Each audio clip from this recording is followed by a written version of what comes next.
What's cracking, guys? Omar Aesop here. In this video today, we're going to talk about how stress kills your gains. If you're serious about building muscle, increasing your strength, or losing fat, you want to minimize your stress. Bros ask me all the time, what's the number one tip you would give me when it comes to the gym to try and get more gains? Besides the obvious, train hard, sleep well, eat enough food. I would say minimize stress, because stress has a serious impact on your body. And training itself is a stress. So if you already have too many stressors, you're not going to maximize your gains. Your body's not going to, be able to synthesize new muscle, increase that strength, or lose fat effectively. To dive into why, we quickly are going to go over the general adaptation syndrome. This is what happens when your body faces stress. So right here we have your normal level of resistance. Now try to imagine something stressful. For every single person, it's different, it's unique. You might have multiple stressors. So let's say, you lose your job, you have relationship issues, maybe financial stress, maybe something going on with your friends, your family, whatever the case might be, some sort of stress happens. So if you're normally right here, right, you got a normal amount of resistance, something bad happens. And when that happens, well, it's the onset of shock. Your resistance goes down because you're in shock, you're panicking, right? That's what we call bitch mode, where you don't know what to do, right? You're unsure, you're stressed out, your body's feeling it. Then slowly what happens over time, you realize, it's gonna be alright, right? We can work through this. That's the compensation phase. That's when your body fights back. So it faces this stress, right? It just happened, and then your body decides to slowly fight back.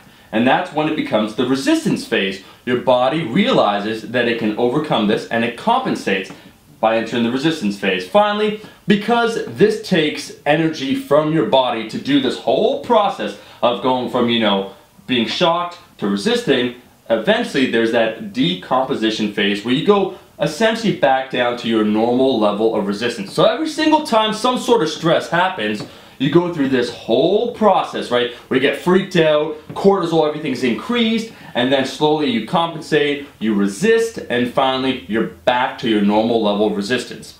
Now here's the problem.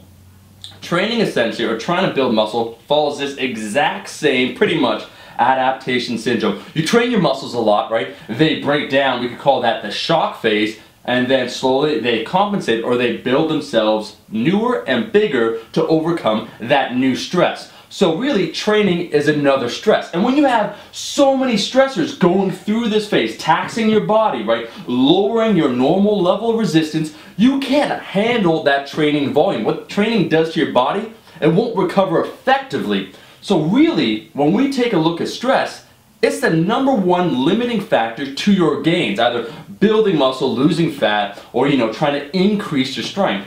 And there are several things that you can do. That's why when people ask me, should I get on this program, where they have very specific percentages every single week that you have to do. If your life is, it fluctuates, it's quite variable, what happens, stress can come at you anytime, a set program might not work best, because on the day you're supposed to do a max effort, something bad happens at your job. That's where auto-regulation comes in. But there's three important things that all of us can do to try and help minimize the amount of stress we put on our body. And they're actually very easy to do, and they're right below here. The first is to try and have a predictable training schedule, so your body can become accustomed to training at that time. You train always at 11 a.m., great, your body will come to expect that. The second thing is to always, as I said in a previous video, get consistent quality sleep. That is truly where you recover, both when it comes to stress and from the training that you do in the day. Lastly, you want to minimize diet variations. If you're trying to build muscle, you have to make sure you're in a surplus. You have to make sure you're getting enough macronutrients and micronutrients. So don't skimp on the vegetables. They will truly help you recover. If you can essentially normalize these three factors, your training schedule, when you sleep and how much you sleep, and then ultimately what you put in your body, it will help you combat the stress you face in your life. And this in turn, as I said before, is that biggest factor determining how your body will ultimately look, what you can handle, how much training volume you can handle. Last thing I will say is that over time we can actually increase our level of resistance so we can handle more stressors, both in life and as well when it comes to training. That's it, guys. That's the video. Thank you so much for watching. This is how stress can kill your gains, why you want to eliminate it, If you liked the damn video, make sure to like this video, and I'll be seeing all you guys, my rascals, in that next one. Peace!